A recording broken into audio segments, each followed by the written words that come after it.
All right, everybody. So today we're going to continue the B101 and we're going to resume where we left it at last time. We spoke about the Article 3 and we finished it, which was about the services that the architects are supposed to, I guess, the basic services that we're supposed to give.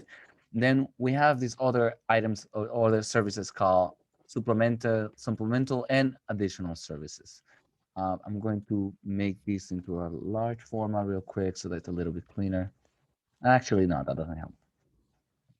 Let me just go back. Okay, we're gonna just zoom in.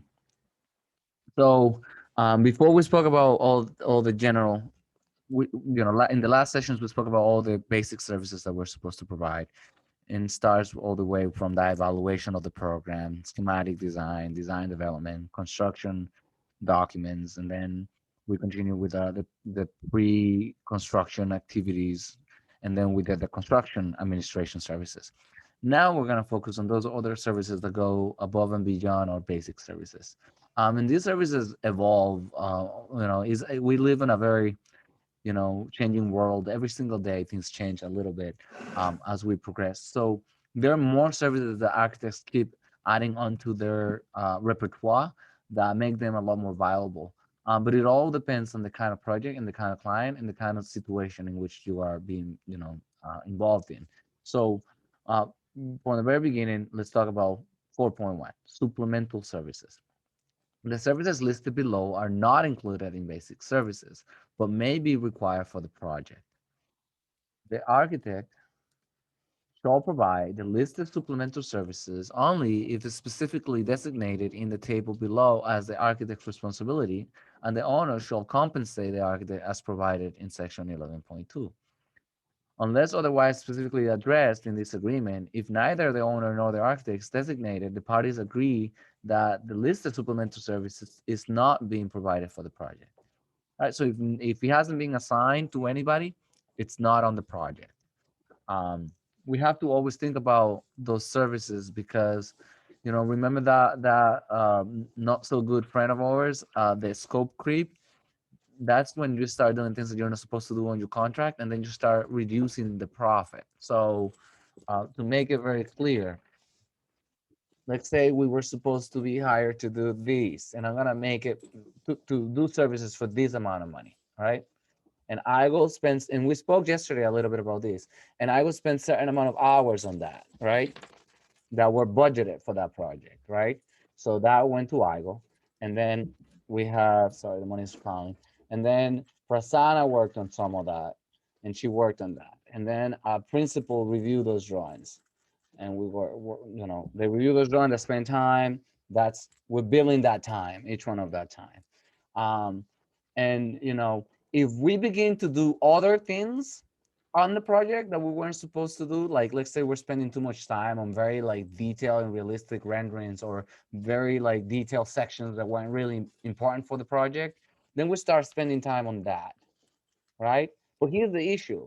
The issue is the following: the fact that there's still money left on the job doesn't mean that we're supposed to spend it, because we're supposed to pay people for their services, but we're also supposed to leave some in there for savings called profit, but also overhead. We're supposed to leave a little bit of the money to pay our overhead, meaning non-billable hours that are not direct billable, that they're not being worked on a project, like overhead, right? We got to pay for Revit licenses. We got to pay for rent. We got to pay for all those services. So the moment we begin to do additional services, the client needs to put in more money into that project, right? So you don't do those additional services unless they have being agreed upon. And that's what this Article 4.1 is talking about. I hope this makes it very clear. So if they're not agreed upon and the owner doesn't put more money into the project, we're not going to be able to, we're going to start burning the fee.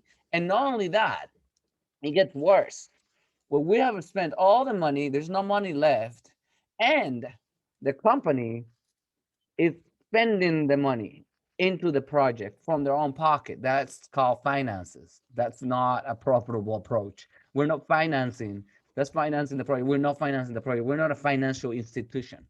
So that means the money out of the company's pocket, which might be, let's say here, is going into the project to pay everybody involved on the job. Not cool. You don't do that. All right. So that's one principle. I hope this made it very clear and very illustrative. So going back to that, it says that if they're not outlined here, they're not included on the project, period. And then it says designate the architect's supplemental services and the owner's supplemental services required for the project by indicating whether the architect or owner shall be responsible for providing the identified supplemental service. Now, one thing, if the owner is supposed to provide that service, we're going to be expecting those services to be rendered in a timely manner, and we will also get compensated a little bit for that review of those services, for the coordination associated with those services. Okay, let's say the owner is supposed to hire a electrical consultant that's specialized on solar panels. We're talking to that solar panel consultant all day long when we try to figure out the optimum roof and panel build and structure. So there is a little bit of extra money that we should know. That's why we should know this, because that's extra work. That's more phone calls and more emails and more communications you got to do. All right. So here it says insert a description of the supplemental service, section 4.1.2 below, or attach the description of the services as an exhibit to this agreement. All right. So don't you feel bad whenever you have to tell the owner, hey, that is an additional service. We got to get additional compensation. Don't feel bad. That's the way it works. When you go to get an oil change, they give you the option of synthetic or regular. And if you get a synthetic, it turns out to be a little bit more expensive than the regular. The same thing when you go shopping for gas, you got options. And basic services are the gas that will get you to the destination where you want to go. But a premium gas will be more expensive and it will be better for everybody for that particular engine, for that particular car. That's just a metaphor to talk about the project. It will be better for that particular project, for that particular type of project and client. So all of these are lists, and I want you to please, please, please memorize them. Yes, memorize which ones are and which ones are not additional services, supplemental services, because you will be asked on the AREs whether or not a service is additional or supplemental or not. And I'm going to go through them very quickly. Programming, multiple preliminary designs, master drawings, existing facility surveys, site evaluation and planning, building information model management responsibilities, development of building information models for post-construction use, civil engineering, landscape design, architectural interior design. By the way, that was just interior design before, but now it's becoming more architectural as the term, value analysis, detailed cost estimating beyond that required in section 6.3, um, beyond section, on-site project representation, conform documents for construction, as designed record drawings, as constructed record drawings, post-occupancy evaluation, facility support services, tenant-related services, architects coordination of the owner's consultants, telecommunication data design. Keep going.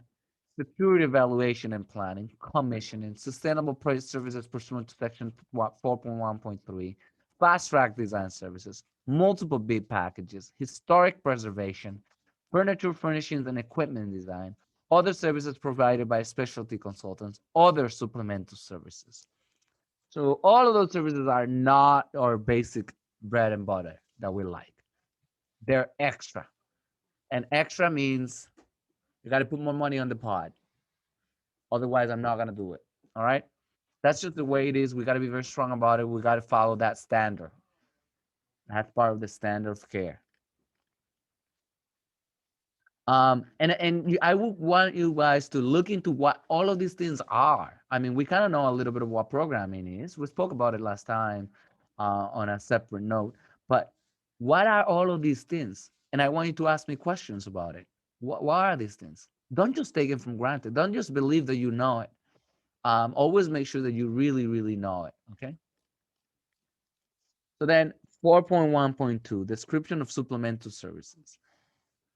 A description of each supplemental services is identified in section 4.1.1 as the architect's responsibilities is provided below. You write a description here of what that service is. And It says the AIA publishes a number of standard form of architect services documents that may be included as an exhibit to to describe architect supplemental services.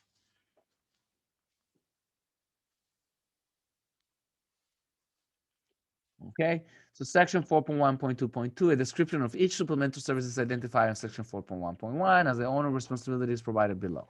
So anything that's the architect goes here, anything that's the owner goes here.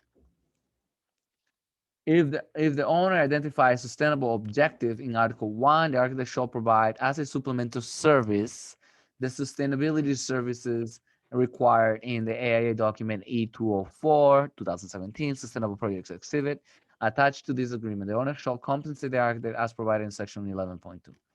Then section 4.2, architect's additional services. So these are supplemental services, right? And there's a difference. It's a supplement to something that we are already doing, but it's more in detail. Additional service is above and beyond. It's completely unrelated to this. It's just beyond what we have already said we're gonna do.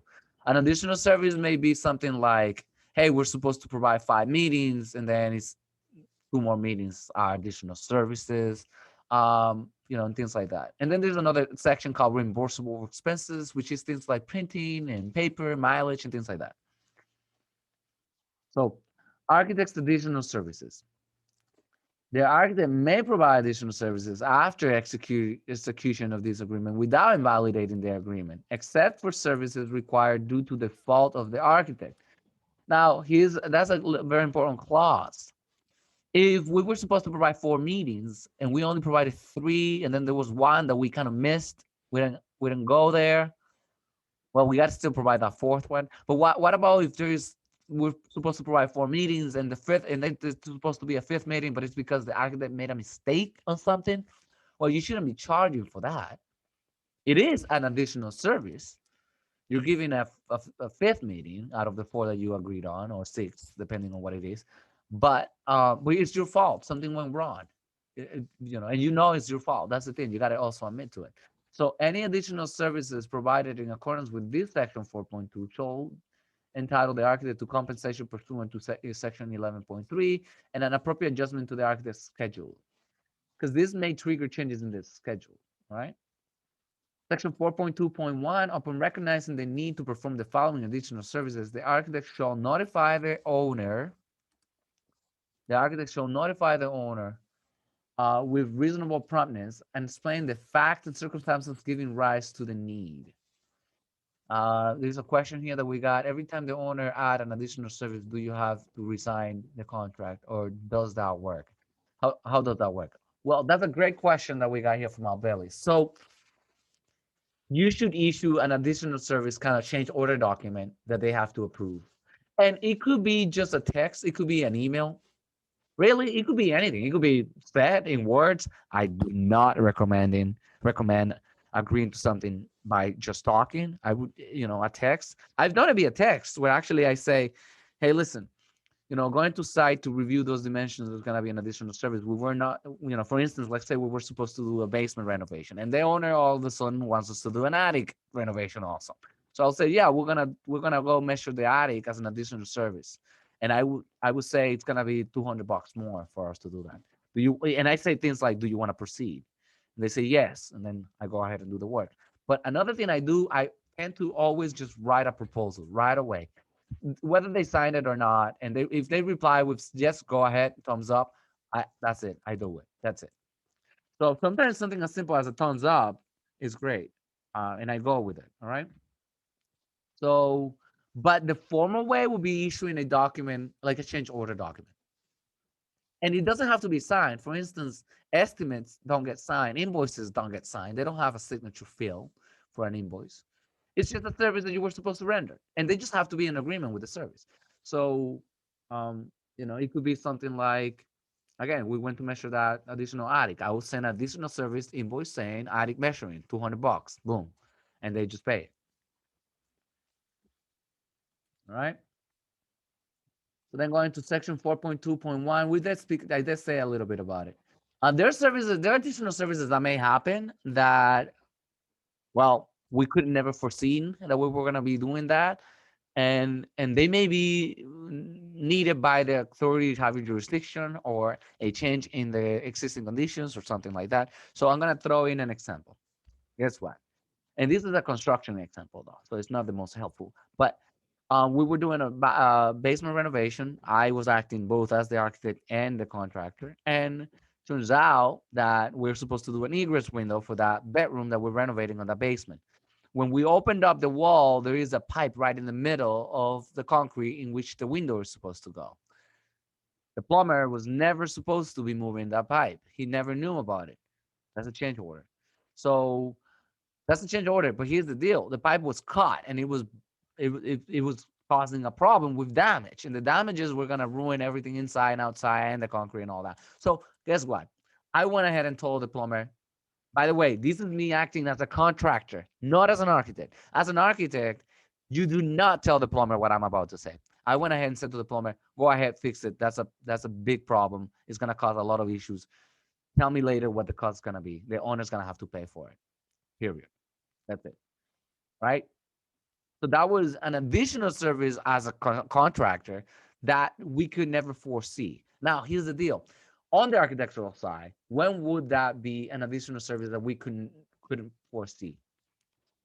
An example might be, hey, would you propose, like, let's say it's another building. So we're doing a building, we need two means of egress, blah blah blah. One of the means of egress is it's tight. We think it's gonna work, contingent upon some issues with the existing conditions and a wall that we have to move. Well, turns out that, and we put on the drawings, verify that dimension in field. We need a 3 foot, 32-inch clear door there. That's what we need. Turns out when they go inside and they start trying to make it work, there's a concrete wall that cannot be moved. With a low bearing wall right in there, and that's an issue. So that's an additional service there. We got to fix that real quick. But that's not our fault. It's not that we didn't design it properly. We didn't know what was inside the walls, but we got to fix it. And it's a must. We have to fix it. The authority having jurisdiction will come in, take a look at it, and say that's a non-compliant egress, so we got to fix it. Then you go ahead and do it. They could be better examples than that one that I just made up. Miranda might have a different opinion, but that's one that we could never foresee because there was an existing condition in that wall, and we were counting on that wall being not loan bearing, but it is. Well, we never really knew, so we thought, yeah, there may be a change order later. So this section 4.2.1 says, upon recognizing the need to perform the following additional services, the architect shall notify the owner with reasonable promptness and explain the facts and circumstances giving rise to the need. So the first thing I should do, hey, there's a pipe, oh, there is a wall there, call the owner, let him know. Hey, listen, we're going to have to do some changes on those drawings because there was an unforeseen condition there that we could have never anticipated. The architect shall not proceed to the following additional services until the architect receives the owner's written authorization. So you don't go ahead and do things just because. I always try to make an example of something. It's not the best for the public, but um, I have a partnership with somebody, right? And that person starts making expenses and expenses and expenses. It doesn't tell me anything about it, but I'm the one responsible for paying. Is that right? That's not cool. That's not right. Why are you incurring expenses and not even letting me know? So the owner, in this case, you kind of have a relationship with the owner. You can't just be drawing whatever you want whenever you want to, even if it's justifiable. Tell me prior to, so that I know I even have the money in the bank. I don't want to go negative on my bank account. Let me know. All right. So it's common sense to and courtesy. Many contractors, unfortunately, do work counting on the fact that it will be paid, and some of that work it's not really urgent, like the pipe leaking water example. There's some that are just, it will be better. It will be nice if we did this. Well, it will be nice doesn't pay the bills. That doesn't mean anything. If it is a must, a life safety hazard, yes. If it's not a matter like that, no, you got to consult with the owner. So, and forgive me if I jump between builder and architect roles. I think it does help you understand that there are two people, two different things. Even when one is acting as both, they're two different things. I want you to understand that. Your role as a contractor is completely different as a role as an architect, right? So The architect shall not proceed with those services until they get authorization. So let's read about it. So 4.2.2.1.1 says services necessitated by a change in the initial information, previous instructions, or approvals given by the owner, or a material change in the project, including size, quality, complexity, the owner's schedule, or budget for the cost of the work, or procurement or delivery method. This is a mouthful, but it's all what it's saying is that you remember all the way at the beginning of these videos when I said initial information. There's a document called initial information, and they're supposed to give you the site. They're supposed to give you, civil drawings and things like that, and their budget, their program. Well, it turns out the owner won the lottery and he wants the building twice the size. You're not gonna design a building twice the size without getting approval to move forward as an additional service, right?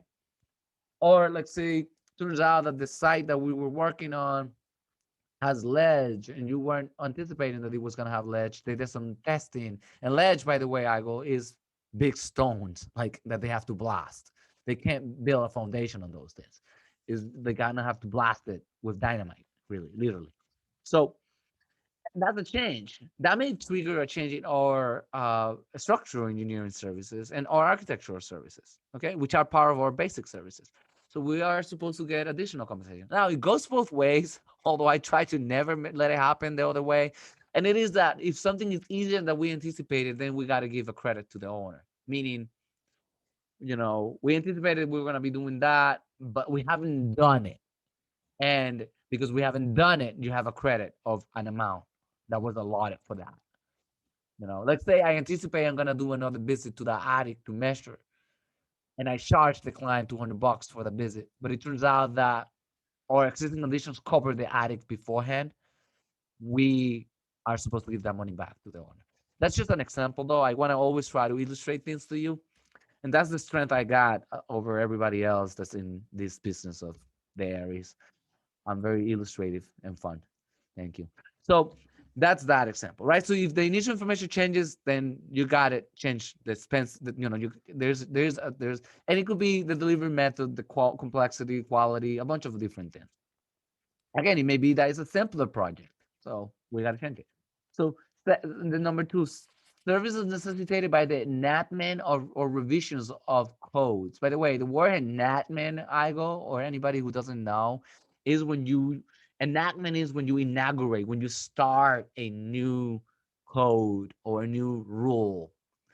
One new enactment that just happened recently is COVID-19 safety guidelines and safety precautions. They got approved overnight in March. Everybody's got to follow these things. Boom, boom, boom, boom, boom, boom, boom. And guess what? Even us, like now we got to wear masks. We got to provide safety precautions for COVID-19 on site work. Even on our office, we're supposed to do that. And that's a law. Like, boom, it came into law and it triggered a change. Now, it's nobody's fault, really, that the government did that or the governor did that, but it is an additional service to have to comply with them because it costs me more. Remember our little pot here? It's gonna cost me more. Now I gotta like provide certain things on site. I gotta do this. I gotta do that. So that's one. Now that's just a crazy example. Once on a blue moon type of example. But there are others. For instance, what if the government says you require two egress windows on your drawings, and you require four means of egress for a bedroom? Well, it means that the architect now has to design four means of egress for a bedroom, right? That's a lot more than what we were anticipating. So now we're supposed to actually do more work, and it's a law, and we got to follow it. So, but you let them know, you let the owner know though. You got to look there. You issue a change order and say, hey, listen, they triggered a 2019, 2021 code, and they're making us do it. It's an additional service. One thing that many architects do, and I fall into those architects, is that we start doing stuff all day long, and we're not even supposed to be doing those things. We're not supposed to do those things. Like I start responding to every question contractors ask. I start drafting changes and drafting this and drafting that. And the client goes to Paris or London or the UK or whatever, you know, uh, and they suddenly, start coming up with new ideas. And I'm designing again and again and again and again. And it's like, what the heck is going on? Well, I was never supposed to do that. No, you're entitled to additional services for those things. And that's why, how many billionaire architects do you guys know? Anybody? Billionaire architects. Because no, nobody, right? Thank you very much. So because not only do we spend all the money that we have been allotted for in the project, but after the money goes, we start spending our own money back in, meaning going negative. It's the equivalent of seeing your money fly away from your pockets because you're doing things that you're not supposed to be doing. So please, please, you guys are gonna be licensed at some point. Please, I beg you, do not go ahead with additional work and additional services just because you love the art of architecture and because it's fun. All right, because you're killing the profession when you do that. You're killing the profession that you walked into. It's kind of like an oxymoron. You're supposed to protect your profession. So this is the section number 2, and that was my sermon for the day. Thank you very much. So we're gonna continue with this second. So again, it's like there may be rules and regulations that get enacted, and you got to do what you got to do. It's more work. If it is more work, think about it this way: if it's more work, I should get more money. Period. That's it. Even you, as an entry level architect working for somebody else, if you all of a sudden start doing things that you like never had in your job description, you're either ready, almost ready to get promoted, or you should be asking to be promoted. Wait a little though. Me as a homo, as a owner, I like people to wait a little bit. Like the fact that you're carrying more weight for like 2 days doesn't necessarily mean you deserve a raise. You're consistently improving upon the things that you've done before, and then you see that improvement over time and it becomes obvious. Like I don't even wait for people to ask me for a raise. I give it right away because I know they've done it for a while. So that's the way it goes. So same thing for this, right? So um you know don't just do work for the heck of it. If it's more work, it's more money. And now there's a part that I don't want to miss. All right, so there is an enactment of a new code or a new revision to the code, right? But guess what? It is editing previously prepared instruments or services. All right. Like if the you know what, if we never did the code review with the 2018 code or the 2020 code, doesn't matter. We're gonna do the 2020 code. Period. Like if you didn't do it, don't charge. It's like what I said before. Like if we never really went to do that attic measurements, we got to return the money back to the owner because we didn't do it. All right. So, and refunds are something I'm very iffy about. I have had to give one refund in my entire career as an architect. I hated every second of it because there's no such thing. The work's done, you get paid, period. Um, so this one was different. We didn't even get started. So changing or editing previously prepared instruments of service necessitated by official interpretations of applicable code. By the way, they may be like interpreting the code different than you. Remember, the code is open for interpretation. It's not like clear cut. If it was, trust me, it would be easier. It's not just black and white. There's gray areas. So laws or regulations that are either contrary to specific interpretations by the applicable authorities having jurisdiction made prior to the issuing of the building permit, contrary to requirements of the instruments of service when those instruments of service were prepared in accordance with the applicable standard of care. Now again, read these a little bit more careful. But it's just saying things change, interpretations change, and the services were already rendered, and we're gonna have to redo them. Then four, services necessitated by decisions of the owner not rendered in a timely manner or any other failure of performance on the part of the owner or the owner's consultants or contractors. Well, the owner had 7 days to pick a tile. He didn't pick it. Now it's too late, and now we moved on. We picked one. He doesn't like it, so we're gonna have to pick another one. For the time picking that other one, we gotta get paid. That's just an example. Preparing digital models or other design documentation for transmission to the owner's consultants and contractors to the owner's authorized recipients. Extra staff sent to other people.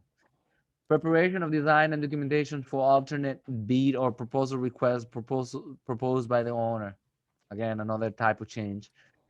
Preparation for and attendance at a public presentation, meeting, or hearing. Those meetings and hearings we're not supposed to be doing for free. We're supposed to get paid for them. Preparation for and attendance at a dispute resolution proceeding or legal proceeding, except where the architect is a party to here. So if you get called to court for a claim between the architect and between the owner and the contractor or a mediation, you got to get paid for that time by the owner. If you are the party that's getting sued, of course you're not gonna get paid for that. That's what it's saying. Evaluation of the qualifications of entities providing bids or proposals. Consultation concerning replacement of work resulting from fire or other cause during construction. Things happen, storms happen, fires happen, and you might have to redraw things you have already drawn. It's not your fault. It's not the owner's fault, but they got to pay for it anyway. And then, or assistance to the initial decision maker if other than the architect. Right. So those are additional services, and those are the ones you need to have approval for. Okay, you got to read this very careful. Owner's authorization. Okay, in writing. All right, so let's go to section 4.2.2. Say, to avoid delay in the construction phase, the architect shall provide the following additional services. Notify the owner with reasonable promptness and explain the facts and circumstances giving rise to the need. If, upon receipt of the architect's notice, the owner determines that all or part of these services are not required, the owner will give prompt written notice to the architect or of the owner's determination. Prompt. Time is of the essence. So the owner shall compensate the architect for the services provider prior to the architect receipt of the owner's notice.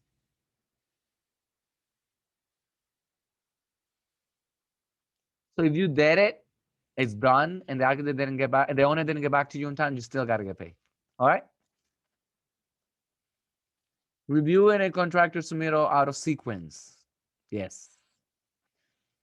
Responding to, and I'm not gonna read every detail. I want you guys to read it. Responding to the contractor's request for information that are not prepared in accordance with the contract documents or where such information is available in the contract from a careful study of the comparison of the contract documents, field conditions, blah blah blah. It says it was on the drawings. The answers to everything they wanted was there. They didn't see it. They didn't look for it. They're making me waste my time because I already spent that time drawing it. So you gotta get paid for that. By the owner, by the way. The owner pays. Preparing change orders and construction change directives that require evaluation of contractors' proposals and supporting data or preparation of revisions to instrument service. Evaluating an extensive number of claims as initial decision maker. Evaluating substitutions proposed by the owner or contractor and making subsequent revisions to instruments of service resulting therefrom. All of those you got to get paid for. Then we got the architect will provide construction first services exceeding the limits set forth below as additional services. When the limits below are reached, the architect shall notify the owner. Amounts of shop drawings. If it's 5 or 10 and you start doing 12, those are extra. You got to tell the owner about it and get paid for it. Tell the owner before you even do it, okay? Amount of visits. Remember, I said we're gonna do 4 meetings, 4 site visits, and we end up doing 10. And you gotta get paid for the next 6. Otherwise, you're financing the project, and again, money is just going away from your pocket. You see that into somebody else's pocket. You're financing somebody else's project. Please let me know in the comments below if my little plot is helpful to outline when money goes out of your pocket and what it means. So the architect shall provide construction service again. So then the visit, inspections too, amounts of inspections. And we do only inspections during substantial and final completion. All right. And if they turned out to be many, you got to get paid for them. Inspections for work to determine to be final and to be substantial. All right. Amounts. If it means that the contractor keeps failing those inspections, then you got to keep going back and you got to get paid for those. Again, you got to let the owner notify. You got to notify, let them know. All right, so I'm going to read this one right here. And I'm going to end it at here, 4.2. We're going to deal with owner's responsibilities another day, guys. This is recorded. You can watch it over and over. I do go very fast over things, so you can slow it down a little bit and take your own pace and do it how you like it. So section 4.2.4, except for services required under section 3.6.6.5 and those services that do not exceed the limits set forth in section 4.2.3, construction first services provided more than 60 days after, 1, the date of substantial completion of the work, or two, the initial date of substantial completion identified in the agreement between the owner and the contractor, whichever is earlier, shall be compensated as as additional services to the extent the architect incurs additional costs in providing those construction phase services. And then we go to section 4.2.5. If the services covered by this agreement have not been completed within, boom, X amount of time of the date of this agreement, through no fault of the architect, were delayed, means that the owner didn't pick a design option within the time we thought about. It means that the owner didn't provide initial information within the time we allotted for, and we're late, gotta get paid for that extra. So extension of the architect services beyond that time should be compensated as an additional service. With that being said, we end this section 4 on additional and supplemental services. If you guys have any questions, you can leave it in the comments or whatever, and we can continue on that later.